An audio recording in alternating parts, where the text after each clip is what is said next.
The Vikings did make some cuts on the roster, and let me go through those. Quarterback, fourth-string quarterback James Vandenberg was cut. Wide receiver Chris Summers was cut. Wide receiver Lamarck Brown was cut. Shouldn't have dropped that touchdown pass, Lamarck.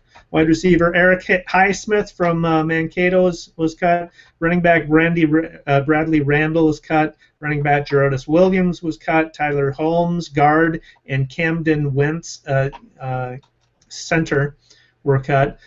Defensive end Lawrence Jackson, who was with the Detroit Lions and who we picked up via free agency, was cut. Defensive end Marquise Jackson was cut. Linebacker Stanford Keglar was cut. And cornerbacks Greg McCoy and Roderick Williams were also cut.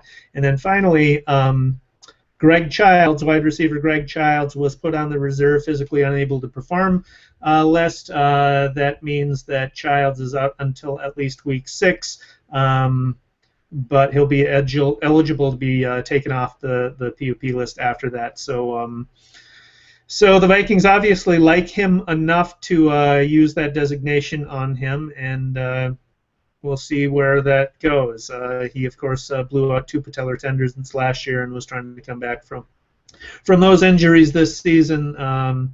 Did a little bit of training camp, but he didn't play any of the preseason games.